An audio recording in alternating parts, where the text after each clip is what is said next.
Oh, hello everybody. This is a little Plaza here, Zazoo Plazz, for my weekly Sunday report. I'm in the beautiful woods. A little different this week. I'm on the other side. Whoops, I'm tipsy. Tipsy tops. I'm out here in the woods again. Yeah, different spot this week. I'm on the right-hand side, over by the other pond, by the school. I got some, just before sunset here, 4 freaking o'clock in the afternoon. December 12th, 2021. I got starting to get my holly jolly spirit here. Bringing out the Christmas turtleneck in my old preppy way here. I was on the way over here. I walked through this playground, from my house. The school, that's the school in back of me. I walk through the playground. I go through this gate, walk by the playground to get to the woods. There's a little trail, loops around, and there's some people coming up from the playground, little kids bundled up, walking like this. You know how kids, parents, it's like parents with the grandparents, the whole family's walking together. It's a kid like this. One being held, one running around. The guy yells, "Happy holidays to you." Well, first of all, I got my glasses on. I can't. I'm in the process of improving my vision. So for a couple of weeks here, I'm like walking around with my glasses, which is substandard for me, till I get, my new eyes. But anyway, I'm like, yeah, you too, and I'm like, for a moment there, I said, well, he probably thinks I'm like, the Grinch or something, or like Scrooge, which is, and from one parent to another, I still remember the joy and the exhaustion of having young children at the holidays, at Christmas or whatever. At the one time, you're just all the time, constant wonder, and at the same time, constant exhaustion and wondering if the other side of the wonder is the wondering if you're going to make it. Are we going to make it? And then you make it, you're like too tired to do anything. So, yeah. And then we're like, what, did we just have holiday or something? What happened? And then you look at the mess on the floor and, something happened, but you're not quite sure what. There was a big build up to it, and there was a lot of stuff on your to-do list, but after it happened, you have no recollection of it. And everything still seems the same until you get, maybe a week out or so after, you get maybe the first couple of days of January, and you realize something did happen, because not only you've got new stuff, but you've got a new outlook and a new year, So I looked at them and I thought, by the grace of God, there went I, and now I'm kind of in the same thing, except it's reversed. It's kind of like, will my kids make it through their exams, and will I get everything done that I wanted to get done before they come home and descend on me and trash the house and have parties and have all their friends over, and are they going back to school next semester? We got one he's already got his winter break job lined up, which is probably going to be his after graduation job in May when he graduates. So we got that one. It's kind of like you're playing Parcheesi or something. This is parenting. And you got one that's almost ready to come in home, right? Back home. And then you got one that's like way over here. But he's going the wrong way. No! you got to get them, on the path. Or, it's like one of those games. What was that game where you push the little bubble in the middle and then you keep like getting ones and everybody else is getting sixes and getting ahead of you? Or you're playing Monopoly and like you keep, getting sent back to jail. It's kind of like my life at the moment. Of course, life is a game anyway. Well, we have that game too. We have the game of, remember the game of life? I sucked at that game. But I was always good at Chinese checkers. I always wanted that. Except my dad always had one, no matter how hard I tried, he was always one jump ahead of me. And he'd always win by like one marble. And isn't that how we're supposed to be as parents? It's not like he tried or anything, but he was trying to get me to be better. So that when I played him, I had in the back of my mind, my dad was better than me strategically, right? But I always had the hope that I could beat him one day, And so I kept trying harder and harder. It's like my oldest son, Brent. Growing up, I would beat the crap out of everybody at Scrabble, right? And then one vacation, and we'd always bring the Scrabble game to the lake, the cabin, or wherever, the beach. And one year, I think he was in middle school. One year, he beat me by like a couple of points. And I was like, pretending to be shocked, but secretly happy because he was watching me all this time and he's getting smarter. And he finally figured out how to beat Mom. So it was my job as mom to take a back seat, humble myself, because I know I'm still awesome at Scrabble and I'm probably going to beat 95% of the people because I have a huge vocabulary and I care and I'm passionate about it. Words are my thing, but that kid blew my socks off because he's the, computer kid, but yet he's also got that right brain, he's also got that command of, I don't know whether it's visual, spatial, whatever. He saw the places where he could get a lot of points with a very small word, which definitely beats lots of big words, If you can get that Q or that K, and I wasn't even going to talk about this today. Where did this come from? See, if you get that Q or the K that's got like 10 points and put it on like a triple word space, he's good at math. So he figured out how to beat the heck out of Mom. Not by beating my word knowledge. He's never going to beat that. But rather by beating my mathematical knowledge, which, it's not my, it's my lesser talent. So you see, life is a game, and if you figure out how to win based on what your strengths are, you don't have to put anybody else down. You can just win by shining your brilliant light like a star. Oh, oh God, I got goop on my pants, and he's not even here to make fun of me. Crap. What did I sit in? And of course, I got the khakis on today. Look, I got the khaki. I sat in something over here. I don't know what that is, but I got the khaki pants on. So, yeah. Anyway, oh God, that's not pleasant. Oh, I might have to change my pants when I get home. Anyway, he's not even here to make fun of me. We're back to that season.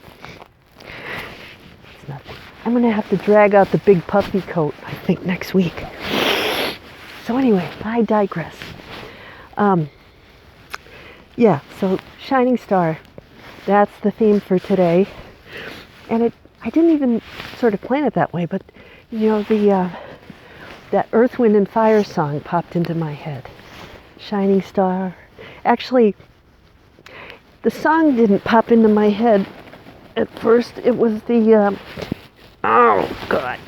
it was Earth, Wind, and Fire because I checked the readings today.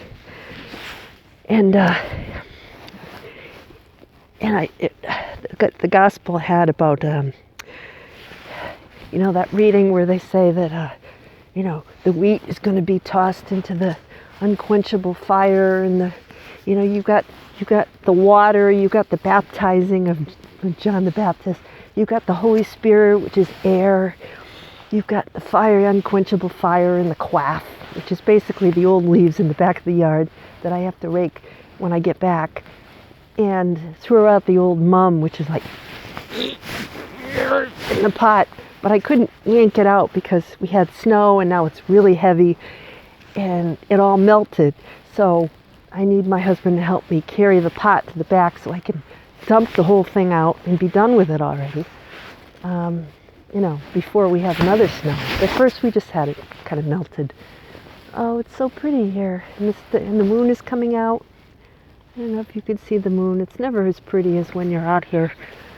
But, so anyway, I started thinking, wow, there's like the 4 elements. It's like when you go to the casino and we have the casino in Connecticut here, northeast Connecticut, southeast Connecticut.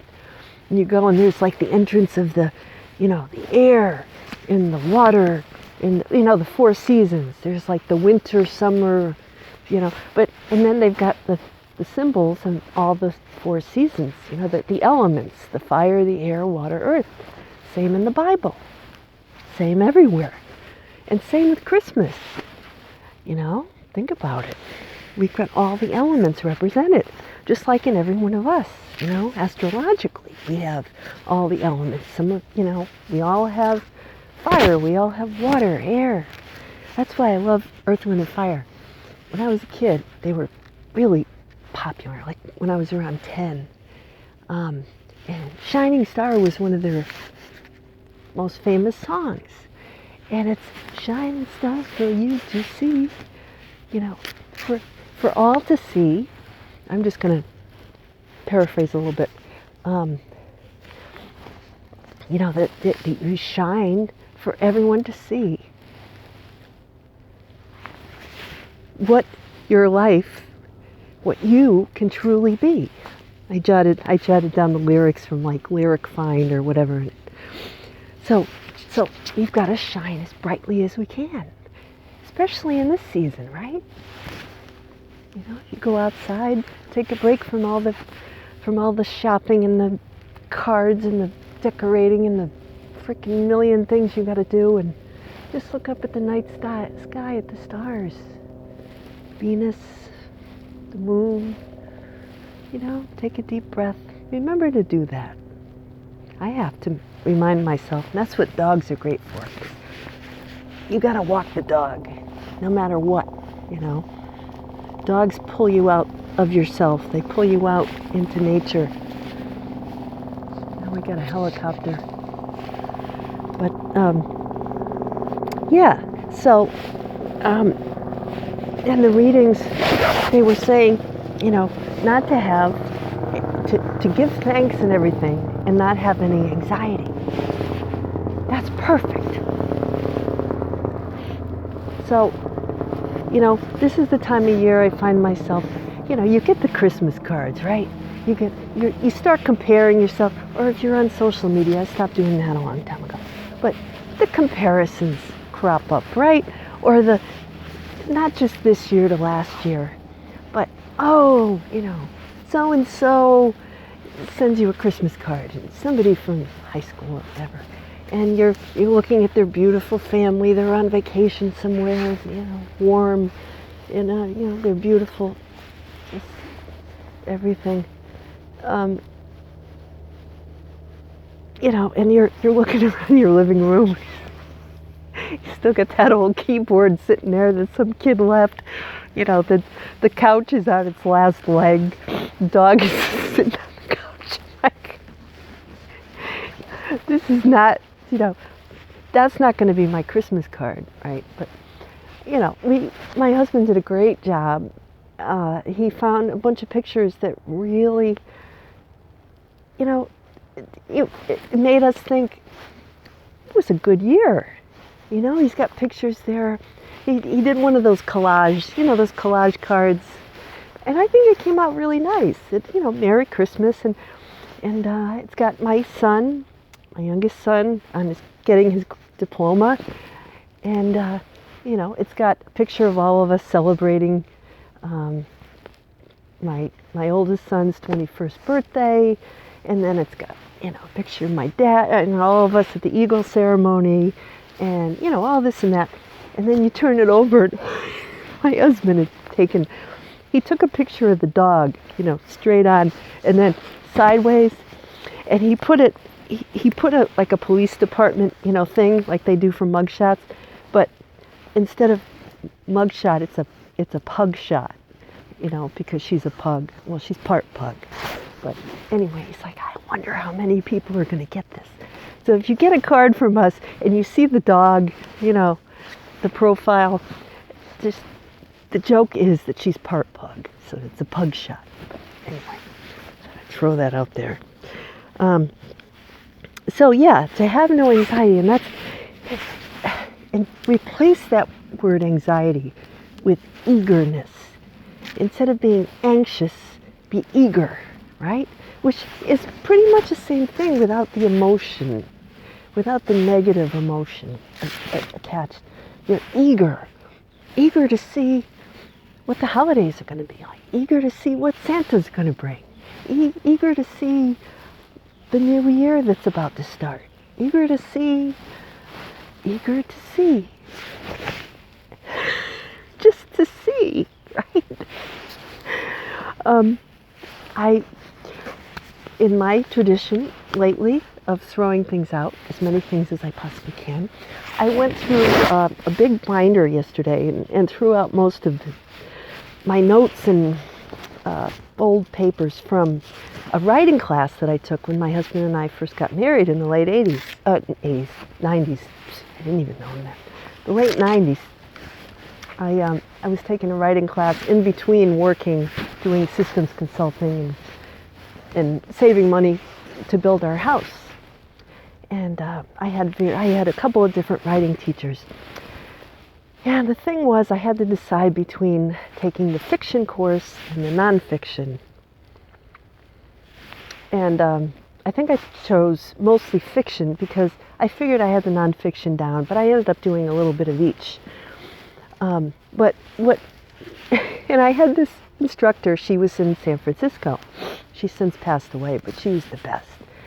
And and what I ended up doing was throwing out a lot of the material about, you know, how to submit things for publication and queries and all that, because it's all changed from the 90s, you know, because we have the internet now and whatever.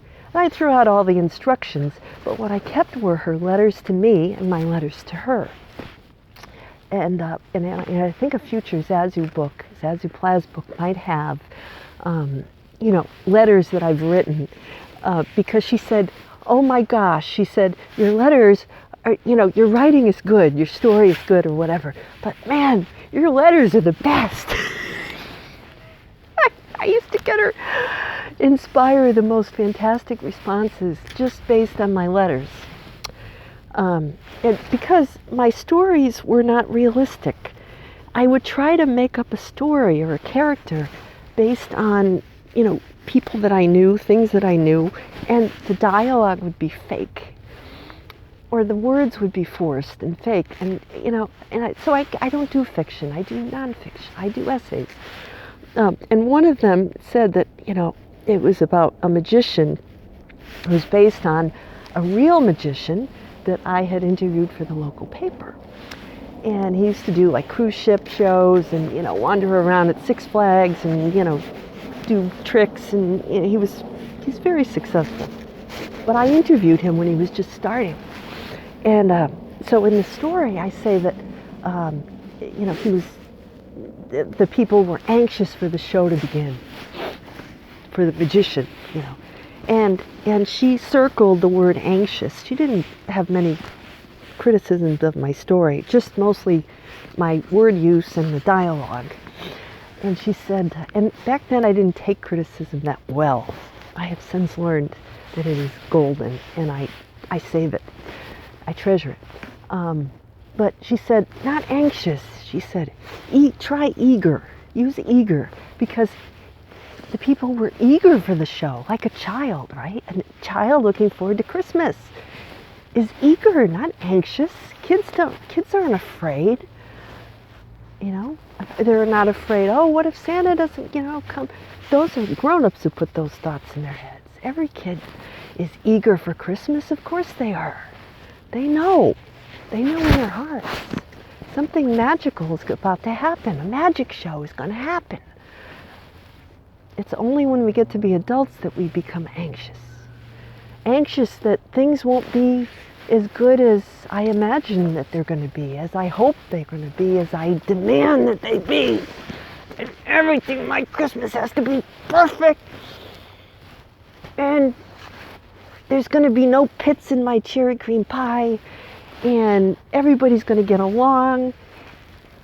When my husband's cousin comes over, everybody's going to have joyful things to talk about. Nobody's going to lecture anybody or put anybody down or eat the last piece of darn pie that you wanted to have, but your husband's cousin who eats you out of house and home came over and ate it.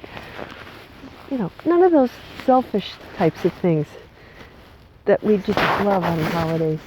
Or, you make a nice roast beef with roasted potatoes and carrots, and your son's vegetarian girlfriend comes over, and just nothing to eat, and so all these things that we can imagine might happen, right? We dread the holidays for that, and that's why we buy extra wine, right? Or make cookies and put some aside for later.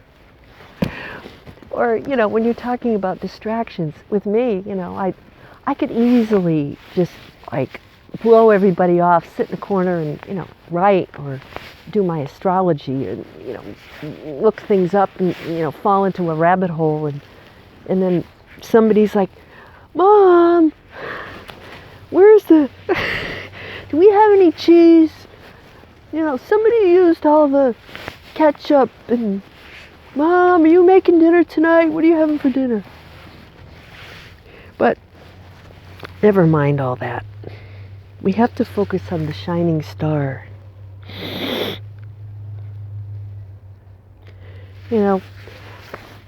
Same goes for decorating the tree, and I'm ending up here. Every year you put the tree up. This year we got the fake one because my son, he's not home from college, the younger one. He always bags the real tree, comes home. He's finishing his finals and his roommate's sick, and now he thinks he's sick, so he's like, can I come home? We're like, no. Finish your exam, take some vitamin C, and deal with it. So he's at school, dealing with it. But every year, you drag out the Christmas bag, and there's one or two things that break, glass ornaments that break, Christmas balls, whatever. You throw stuff out, and then you put the angel on the top, or there's always a star and this and that, and every year you oh, I forgot I brought show and tell today. So anyway, yeah, just like the Christmas list, for your Christmas cards. Every year you drop a couple of people from your Christmas list. You lose a couple people like this year. Of course, I got invited to my aunt's husband's 100th birthday party, which is going to be in January. So that'll be fun. But what's this? What is this? What is that? Oh, okay. So yeah, so it's getting dark. I gotta hurry. But every year, we got a new Eagle Scout ornament this year. And then, you got the old ones, like this was from 1995, our first Christmas. Yeah, little bears skating on the ice, a little heart, a little heart. And then, my Aunt Bunny used to make these. It says, cheers, Mo and Bunny. She used to make these cookie ornaments every year, and, out of cookie stuff. And usually she'd burn them a little bit. and have a little eggnog and make some ornaments. And some of them would get a little crisp, but we're still hanging them on the tree. It says Cheers. I love that show, Cheers. It's one of my favorite 80s shows. Yeah, so, but some of these, oh shit. Oh.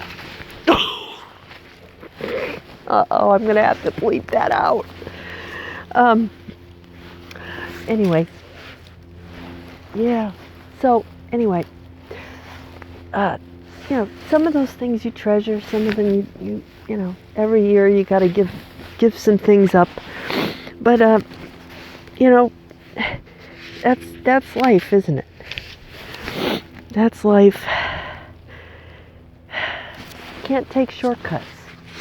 You've got to go through the Christmas season and do the purging before you can enjoy the new. So, I hope you're having a great holiday season. I'm going to go back and figure out how to bleep myself out of my video. Yeah, this might end up getting cut. But until next week, shine brightly and cheers. Zazoo Plazz signing out. Bye-bye.